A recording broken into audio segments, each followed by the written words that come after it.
giving your consent to host the webinar. It's always my pleasure. Yes, yes, sir. Thank you very much. Thank you. Okay, Prasanna, now we can proceed. Okay, sir. Uh, Good evening to one and all present here. Am I audible? Anyone? Yes, you are. Good evening, everyone, to one and all present here. I am Oshmi. On behalf of first year MA HRM DG Vaishnav College, welcome you all to today's webinar on the topic how to constructively give a feedback. Let us welcome our speaker for the day, Mr. Jeyakaran, manager in Chargebee. A quick introduction about our speaker of the day, someone who tries to stay positive as much as he could in every aspect of his life, and his belief of staying positive goes beyond the physical and mental abilities of achieving something. He is an extrovert, a wanderlust, a neophile, a health enthusiast, and a person who believes that the used pages of the passport could give one an unbelievable and incomparable exposure and experience in life. Mr. Jeyakaran comes with 7 years plus experience on different verticals of HR and finally a proud alumnus of DG Vaishnav Department of MAHR. We welcome you, sir.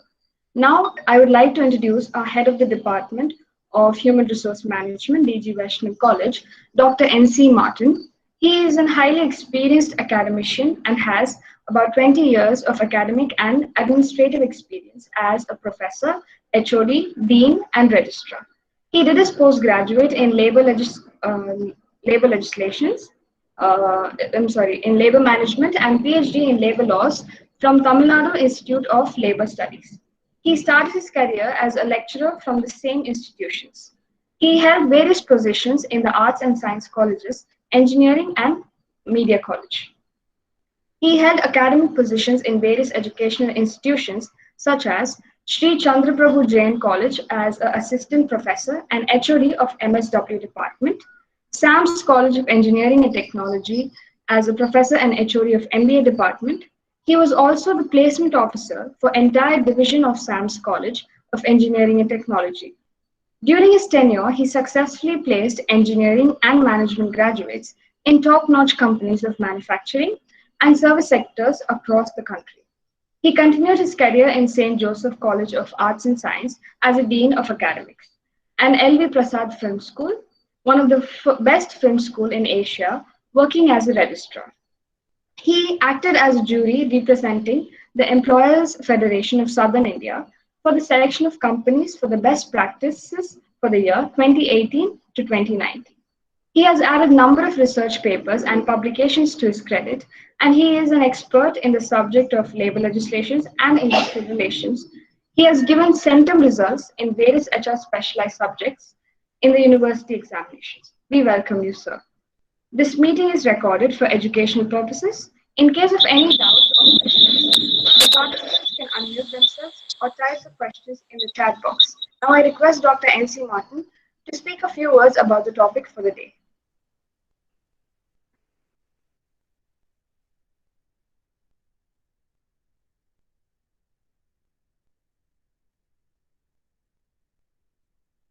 Martin, sir.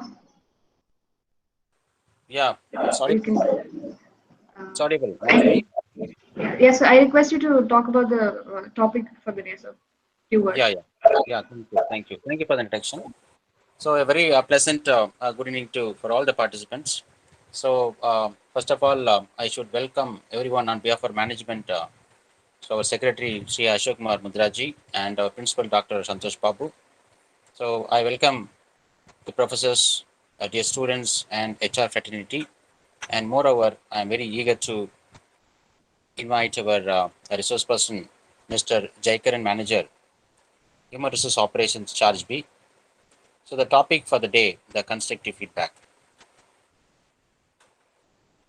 So, so this constructive feedback is nothing but no in the organization setup for an employer that is a superior to give a effective performance of the employee. So it all depends upon how his superior he analyze the performances of his own employees. That is what is his approach. So the effective performance of the employees depends on how effectively superior gives the feedback, so on their performances. So the constructive feedback, we can say, is a tool or a technique that usually used to inculcate confidence in an employee by way of telling them what they could do in the future and also to perform better. But in order to build the best team in an organization, the superiors have to offer this feedback, that is constructive feedback, whenever they evaluate their employees' performances. So there are two types of feedback, that is constructive, and opposite to that is a destructive feedback. So a destructive feedback is usually will hurt the people's feelings and sentiments. So in this type of feedback, instead of telling employees what is great about their work and where they gone wrong, the superior will share the destructive feedback with the team members, and they usually tell them that they are doing a terrible job without providing any evidence to support their assessments. So the first phase of constructive criticism, so it involves responding to the employees, so what they've done and how they have done their job. Even though there are gray areas that need to be improved, employees are still encouraged by the fact that their bosses compliment their efforts. The second phase of constructive criticism involves telling employees specifically what they did wrong and what they could do to avoid making the recurring mistakes in the future. So this approach encourages them to put additional effort and work harder, so their bosses don't offer any of the same feedback twice. So the team admire the superiors who give constructive feedback, and the employees understand their superiors really who care about and helping them to become better and more talented workforce. So this type of feedback will build harmonious relationship between employer and the employee, and it creates a conducive work atmosphere in the organization. So in the organization setup, every superior has a choice to move their way to give their feedback that is he can either help his team members to reach their fullest potential and to earn their respect as a result, or he can take them for granted and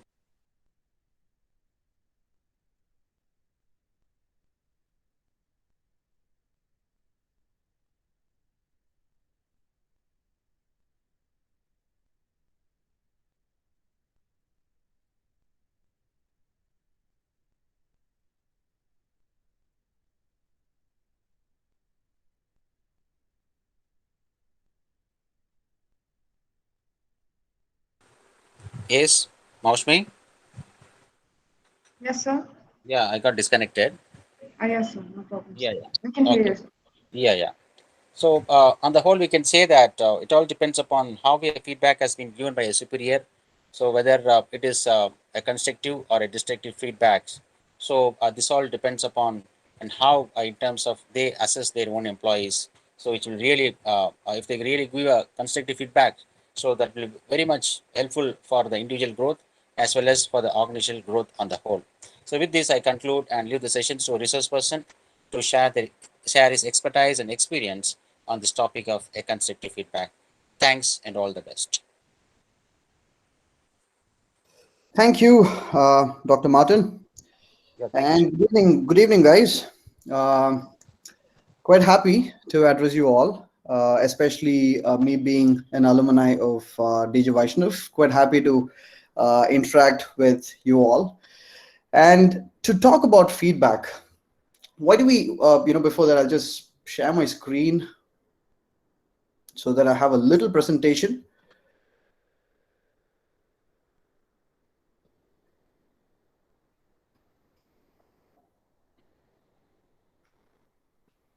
Can you guys see my screen?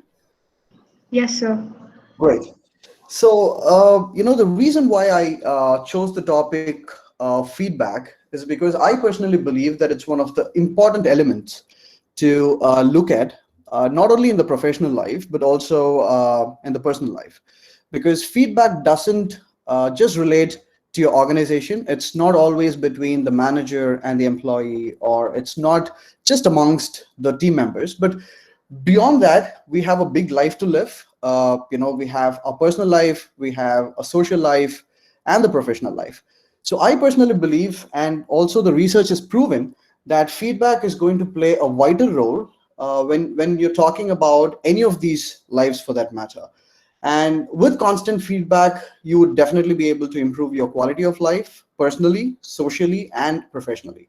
So I don't really want to be a professional here, just talking about how feedback is going to help you in terms of your professional life. I'm sure each one of you has your own traits to focus on and to outclass no matter which stream of HR you get into. But beyond which, I believed that feedback is going to help you on a larger scope, not just professionally, but in all aspects of your life, right? So with that note being said, why do we think feedback is important? It is because the entire world revolves around feedback. And it's not just enough.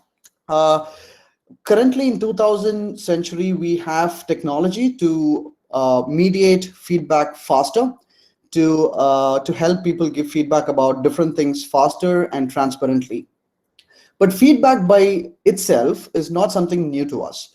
It's been prevailing from the 500th century, in fact, 500 BC to be more specific.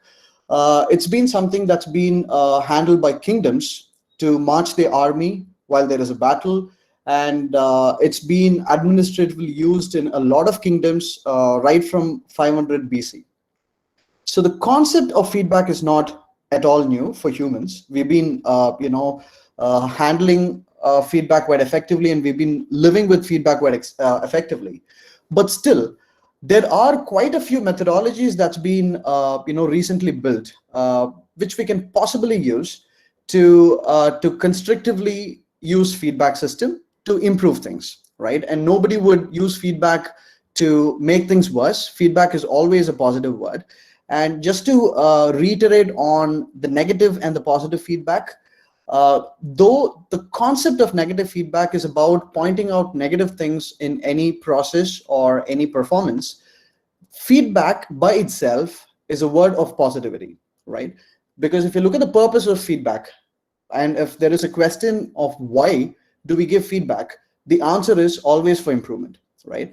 Be it negative feedback, be it a constructive feedback or a positive feedback, no matter which type of feedback you give to a person or to a process or to a product or organization, it is primarily given with an intention of improvising things to make things better, right? So there was a Gallup survey conducted in the US back in 2019. And the survey talked about, it's just 26% of the employees feel that they are given with effective feedback by their managers, right? This is from the organization standpoint.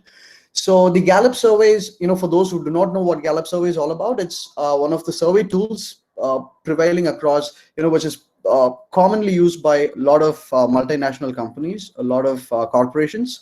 So it has its own, benefits of conducting a Gallup survey, because it has a lot of areas through which you can focus your surveys on. It's just not the satisfaction part of it, but Gallup surveys are splitted across different verticals of business as well. So it's one of the finest tools available across the globe, which organizations like Apple and Microsoft use to conduct surveys. So Gallup survey conducted a survey in 2009 with the target audience of 1,000 US executives. And it came out that 26% of the employees, and it's only 26% of the employees, which is precisely a number of 250 employees across 1,000, feel that they are given with sufficient feedback. So we're talking about almost 750 employees who don't get proper feedback, or they've been getting feedback, but they don't find it effective, right? And also the survey, I'm just referring a material so that I can get the numbers right. The survey said it's 4 out of 10 employees who never got any feedback, right? So it's about 400 employees who said, I've never got a feedback at all in my organization, right? So that's quite a huge number, because it's quite difficult to to run a team or to take care of your own work without feedback. So 4 out of 10 employees feeling that they have not got a feedback at all is quite an alarming number. And 1 out of 10 managers focus on weakness feedback. So the survey said it's one manager out of 10 managers focus on the weakness part of the employee, and they don't focus on the strength part of the employee. And overall, the survey concluded that the technique through which the feedback is given by the manager plays the most important role, right? Most of us would have given a lot of feedbacks to our fellow colleagues, to us, possibly you being students, you would have given feedbacks to your co-students. Maybe your professor would have given feedback while you're presenting. Maybe after the examination, the outcome of the examination itself is a feedback by its own way. And maybe you would have given a certain feedback to your professors. But the way in which you communicate makes the feedback, whether it's effective or not effective, right? So it can't just be descriptive. It can't just be generic, or it can't be just blur that the other person is quite difficult, makes the other person quite difficult to get what the feedback is all about. It needs to be more specific, and there are a few elements that we would possibly look at in the coming slides, which is going to make the feedback look structured and effective as well, right? So just to talk a little bit about how organizations give more importance to feedback systems, you could look at companies like Swiggy using a rating system as soon as the order is delivered, right? So the reason why they are bringing in that is to know the feedback of the overall experience of the customer. So they would primarily understand, because the food part of it is from the restaurant. So they get a separate feedback from the customers about the restaurant, and they get a separate feedback from the customers about their service, which is the delivery part of it. So the terminology used by most of the businesses these days are rating, reviews, things like that. But primarily the ratings or the reviews or the stars, all of it boils down to the feedback, right? It's basically the feedback which is masked with these terminologies based on the business needs.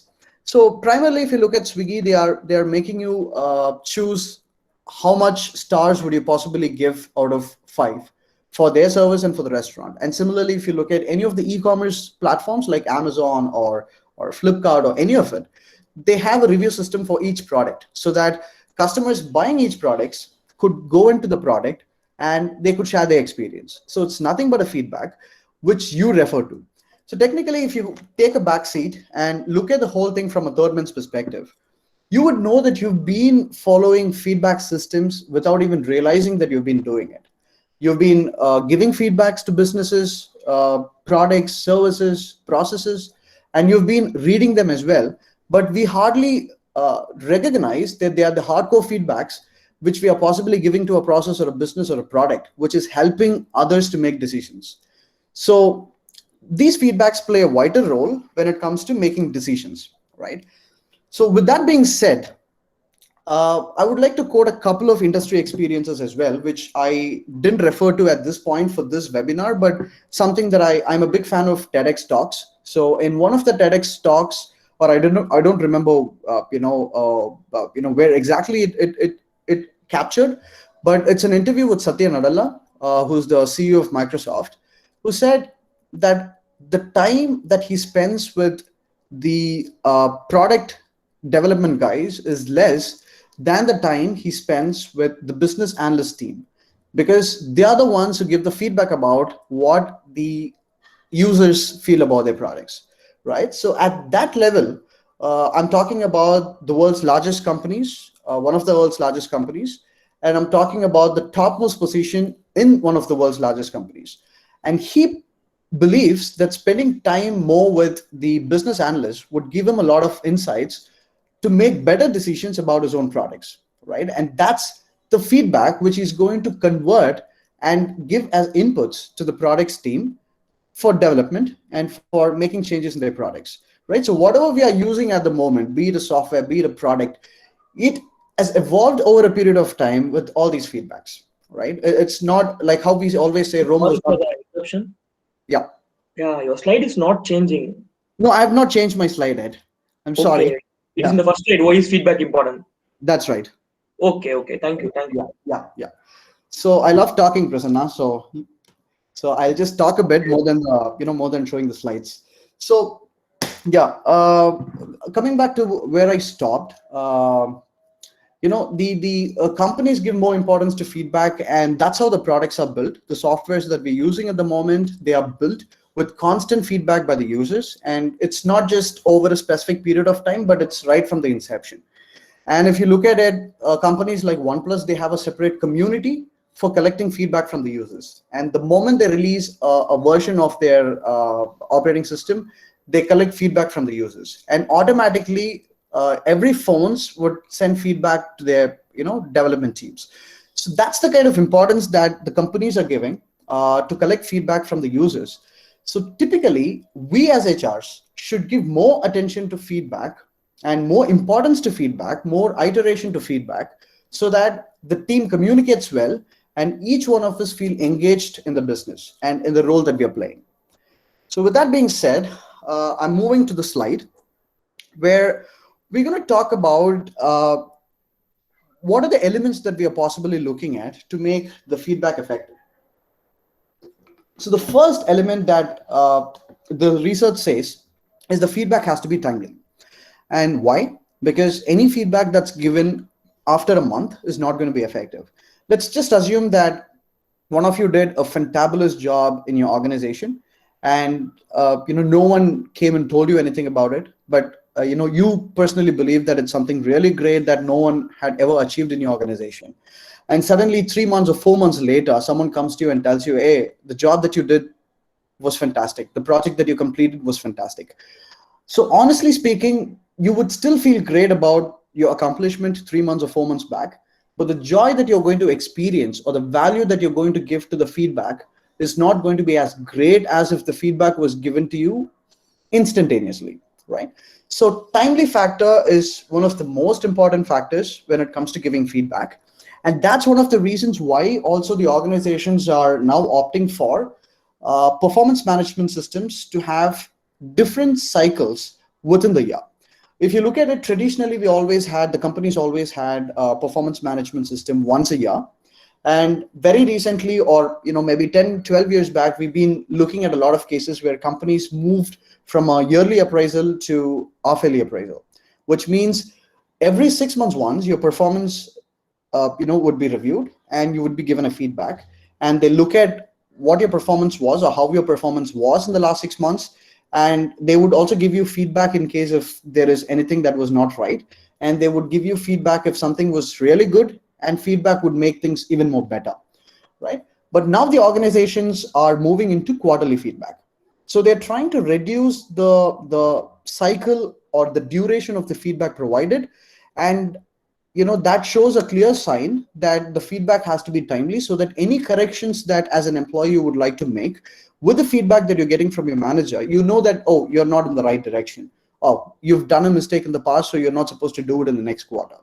Let's assume that you're completing 1 year and you did something in the month of April, and sometime in the month of March of next year you're being appraised. And if your manager is going to tell you that what you did in the month of April last year was not correct, so I'm going to mark you down on your rating, that's not correct, because you would instantaneously say, I was not told at that point of time. I had almost 10 months, 11 months to correct myself, but you didn't really tell me what I have to do and what I'm not supposed to do. And how do you expect me to correct it myself? I don't even know whether what I did was something right or wrong. So that's one of the reasons why a lot of multinational companies, to name a few companies like Google, companies like Apple, they're all looking at an active feedback system where things happen within every quarter, right? And beyond that, it's also if you look at it, another example that I could give for this is, I'm just parallelly thinking what are the best examples suited for timely feedback. If you look at it, if a phone is launched or any gadgets are launched, you see the reviewers, the tech reviewers, give a feedback of the product instantaneously. They don't do it after 3 months. They don't do it after 6 months, but they do it quite instantaneously. Why? Because if there is anything that the product manufacturer can make changes to, they can do it. They don't have to wait till the users come back to them. That's one. And secondly, the users can look at their feedbacks, which is more authentic, more legitimate, and they could make the decisions accordingly. So the time factor when it comes to giving a feedback is very vital, and it plays an important role. And it's always better when you give a feedback to a person, it's better that you start and end with a question, right? It can be a closed question, preferably, because most of the time what happens is the research says when a person is receiving a feedback, he doesn't even know that it's a feedback, right? He presumes that it's a casual conversation. He doesn't take it on a serious note, or he doesn't get into the mode of learning, so that his brain fails to capture the feedback as something that he needs to work upon. So it's better that you say, hey, do you have 2 minutes time so that I can tell you what went wrong in your presentation or in your project? Hey, do you have 5 minutes time, because I just focused on something that could have been a little bit better in the project that you handled. So by saying this, the person will know that, okay, I'm definitely getting into a mode of a feedback session. So his brain will get prepared to receive a feedback, right? And by asking this question, it's also favorable to you, because if the person says yes, then the person is ready to accept the feedback that you're going to give. And if the person says no, then it means that the person is not interested to get a feedback from you. So you don't really have to go and waste your time talking about things that the person is not going to be serious about, right? And so typically starting with a question and a close-ended question with a subtle, very, very subtle way is always good. And also finishing the session with a question again, like, do you think what I suggested would matter to you? Do you think what I suggested was really great for you to accept and work upon? So with this, the person will reassure that, yeah, otherwise, if you think that the person has got another opinion or a different stand to it, the person is going to definitely open up to you, and it's going to again get into a quality discussion amongst you and the person.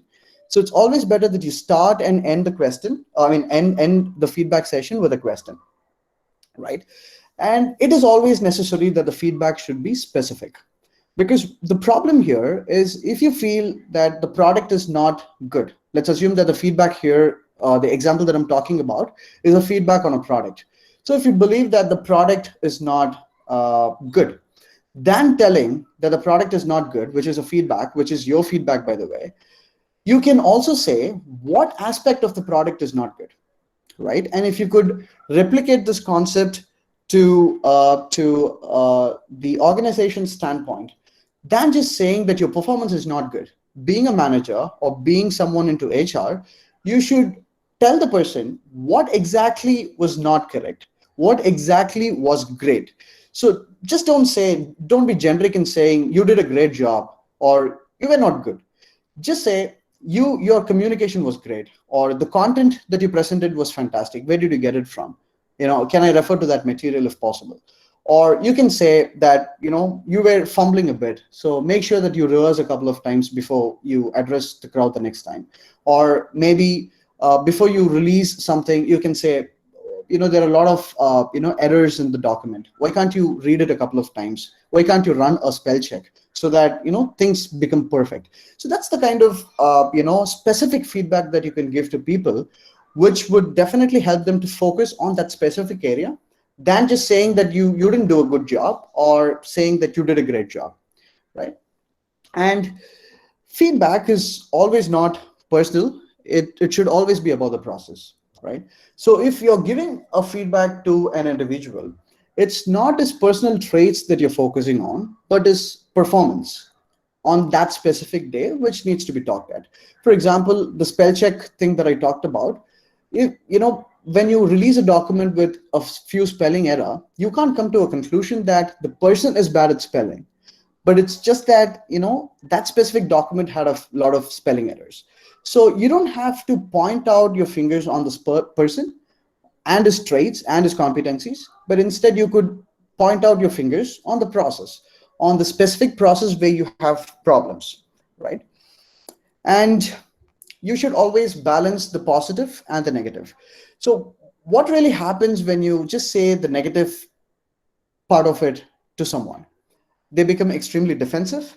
They become resistive. They're going to show sort of a resistance to the whole feedback that you're going to give them. So instead, you can start off with a positive note, or at least end with a positive note. With out of curiosity, if you're going to tell him that, hey, it was not right, you should have done it slightly better. This part of it should have been slightly better. However, your body's gesture was fantastic. You spoke with a lot of confidence. Or maybe if it's a product, you can quote a couple of things that you don't like about the product, and then you could also say what you really liked about the product. I'm sure that any product for that matter, anybody for that matter, any process, any service will have its own positives and negatives. None of this element in this entire globe is going to be just filled with negativity, right? So it's going to be a combination of positivity and negativity. So as an individual, and especially someone into the profession of HR, it is mandatory. It's your duty to look at the positive side of the humans, the processes, and all of that, and bring that also into the conversation while you're giving a feedback. Just like how every coin has two sides, anything will have positivity and negativity as well. So when you're talking about positivity, it's great because the element of resistance is not going to come in there. But when you're talking about a negative aspect of a person or a process, it's going to bring in a lot of resistance. To make your feedback more effective, it's better you add a little bit of positivity to it by quoting a few other things. That's going to make your feedback more effective, right? And it should always be unbiased. Uh, to talk about it a bit, you as an individual might expect an outcome of something to be in a specific way, and the outcome could be in a different way, right? Which is widely accepted.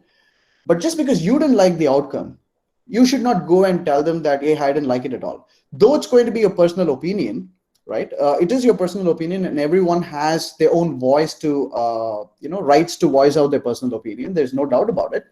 But before you voice out your opinion, it's also wise that you think whether is it all the person was trying to do, or is there something else, right? For example, if the person is taking you through a presentation, and I'm relating it with the student's life and the corporate life as well, with the real-time examples, right?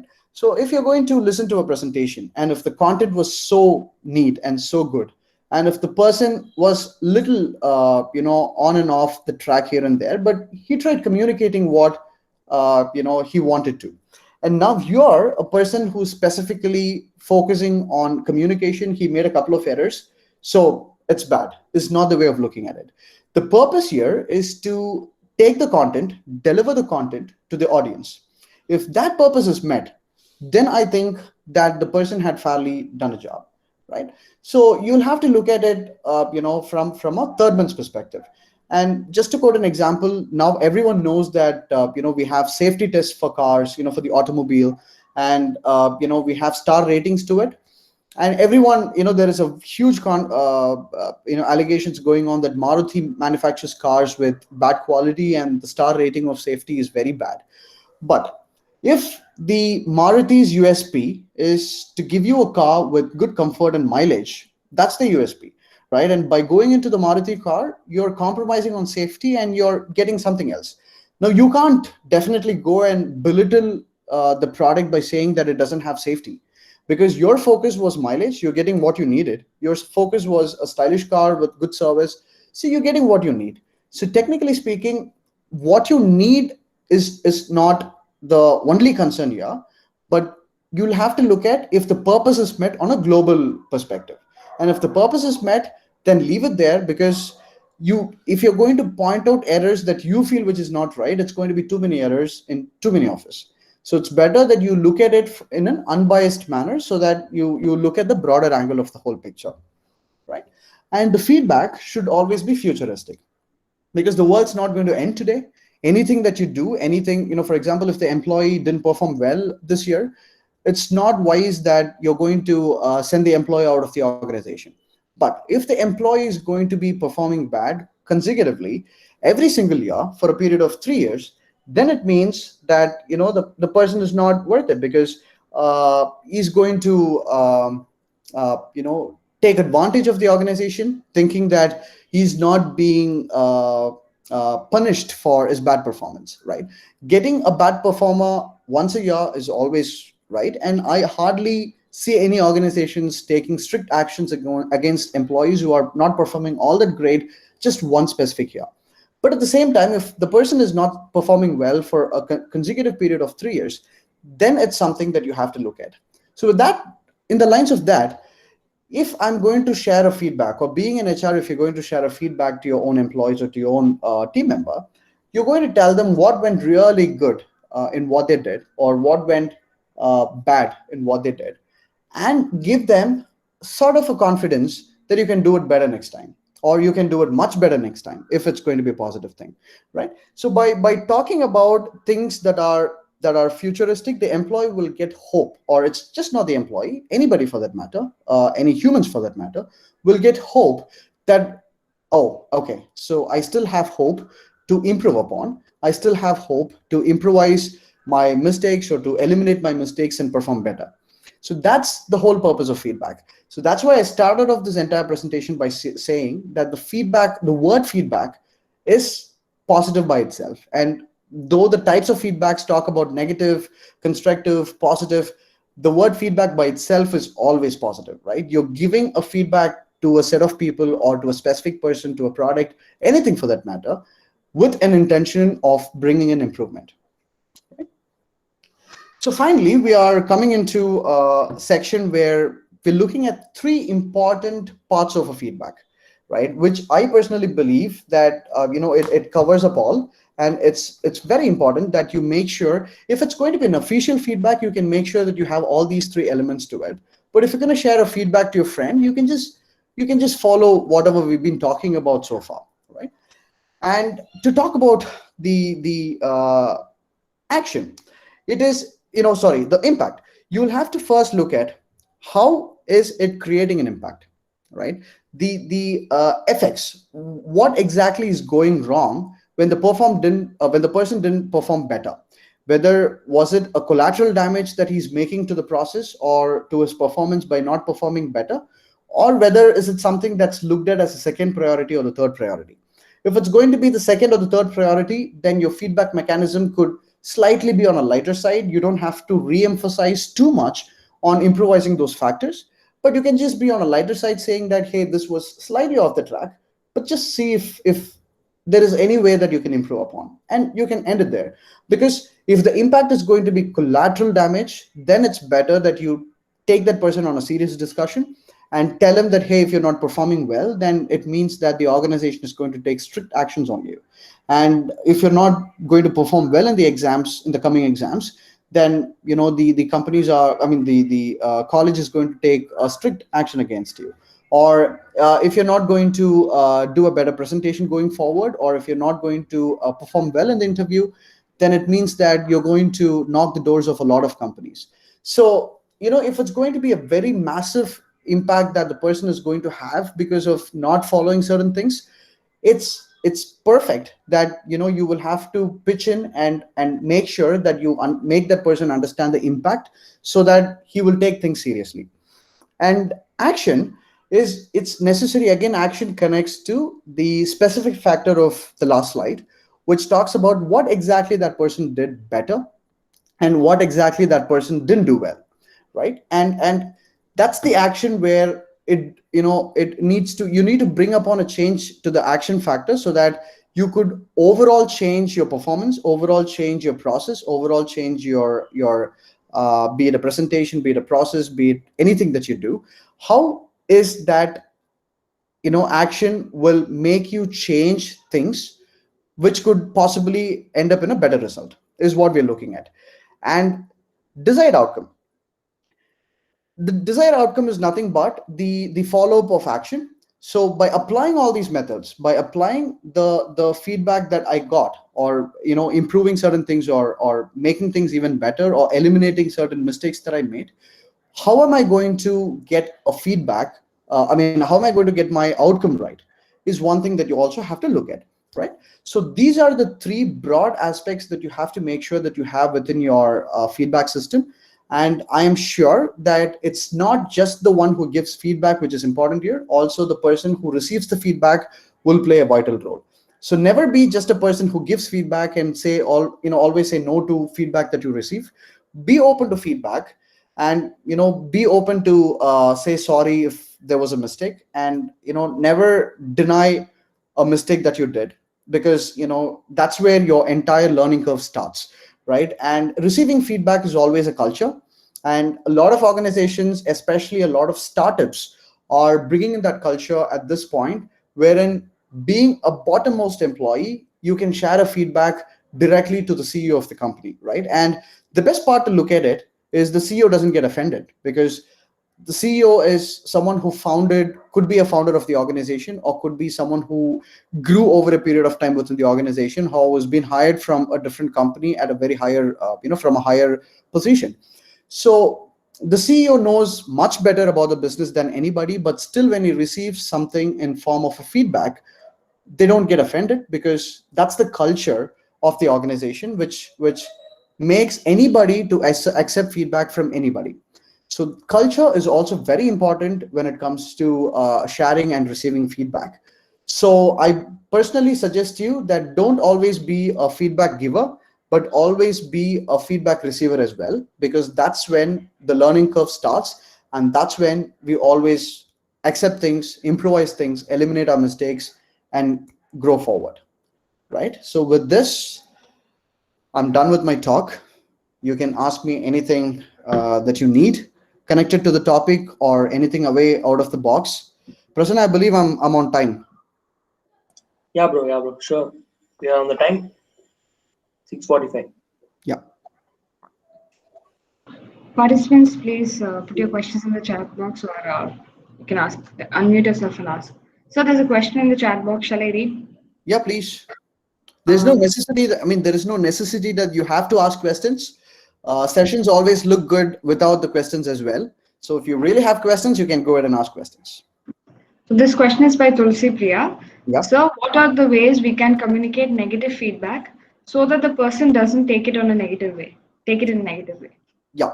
So as I was talking about balancing your negative and positive factors, you could always handle things better, right? So for example, if I'm going to tell the person what didn't go well in what he did, it is going to, as human beings, we all have ego. As human beings, we all have that resistance and denials, right? So if you're just going to start with a negative note, then the person is going to believe that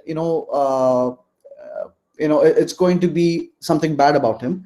So he gets into the circle of insecurity, right? So for making that person feel better, it's always good that you start with a positive factor about whatever you're giving feedback on. And it's always the balance, right? How you balance your positive aspects and the negative aspects.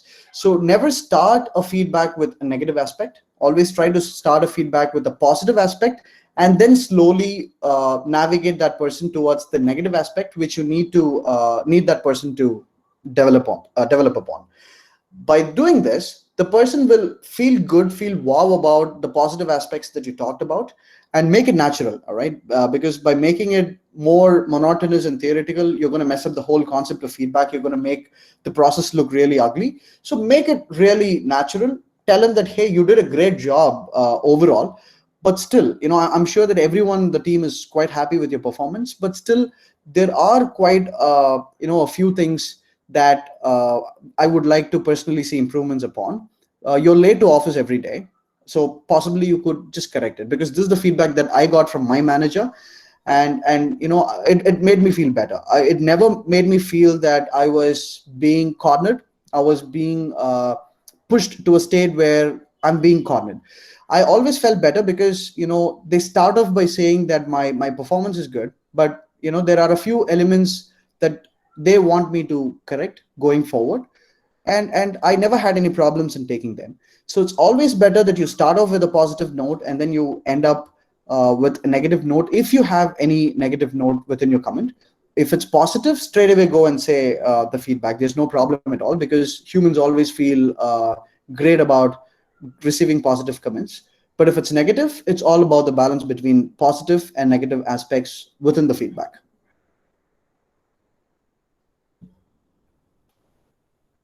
You're welcome.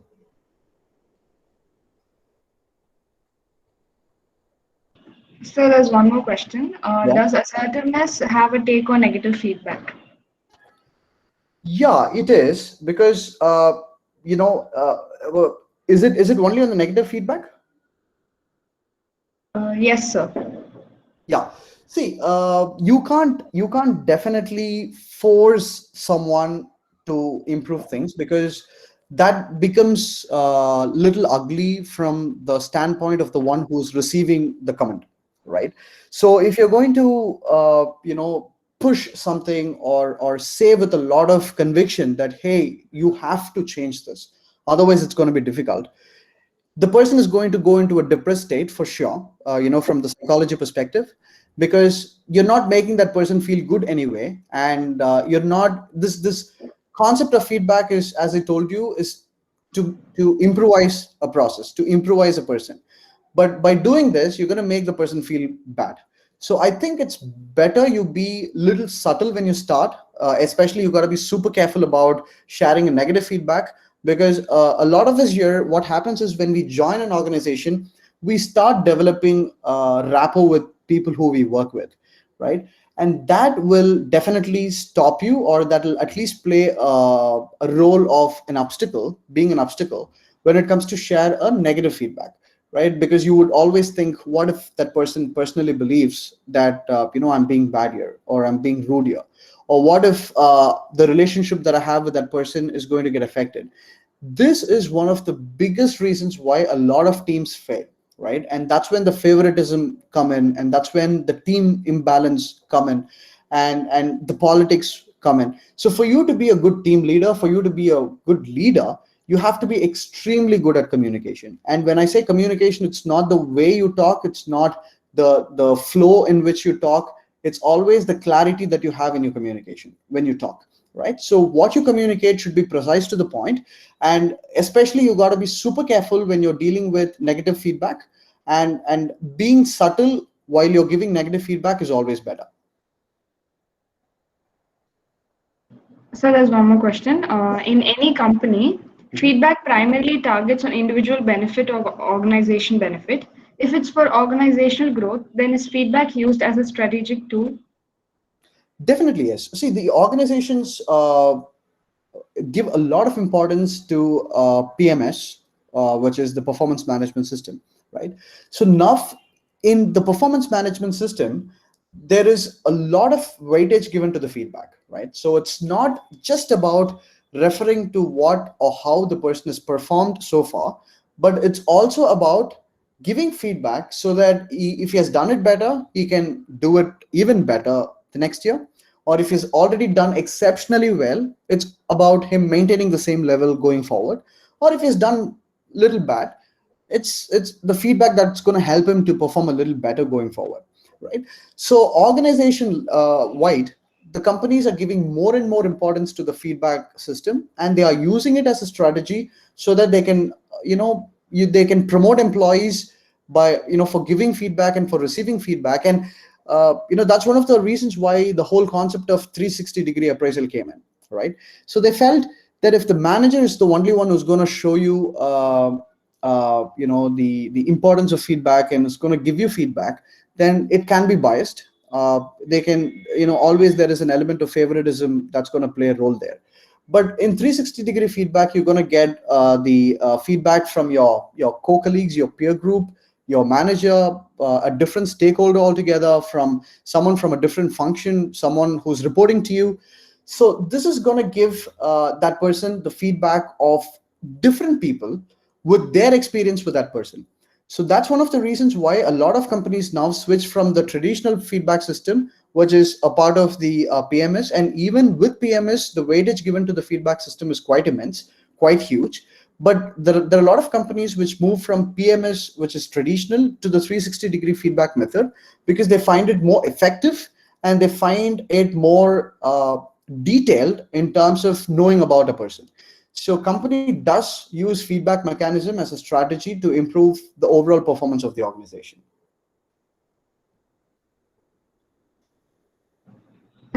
Thank you so much, sir. Now, I request Nirishna to render the vote of thanks. Guard your thoughts, for they shape your future. I, Nirikshna of First MA HRM, take this wonderful opportunity to thank our esteemed speaker, Mr. Jeyakaran, Manager in Human Resource Operations at Chargebee, Chennai, for sharing his valuable insights and knowledge on the topic, how to constructively give a feedback. I'd like to share a few key takeaways from today's session. Feedback itself is a word of positivity. It is primarily given with an intention to make things better. Way of communicating feedback affects its effectiveness. Feedback should be timely, specific, start and end with a question, unbiased, futuristic, not be personal, balance positive and negative. The three broad aspects our feedback system should consist are impact, action, and desired outcome. We, the future HRs, would really work on the understanding provided by a lively speaker. Sharing is caring is an age-old proverb. True to this thought, I'd like to thank our HOD, Dr.N.C. Martin, the pillar of a PG Department of HRM, for arranging this webinar, and our Professor Ms. Subatni for support to organize this webinar, providing us with the enlightening tool to the pragmatic arena of HR. Finally, I extend my gratitude to participants from various professions and students. Kindly fill up the feedback form which is provided in chat below with your name and email ID. Stay home, stay safe. Thank you all. Thanks, everyone. Thank you so much. Thank you, sir. Thank Thank you. you, sir. Hey, thanks, Prasanna. Thanks for having me. Bye-bye. Thank you, bro.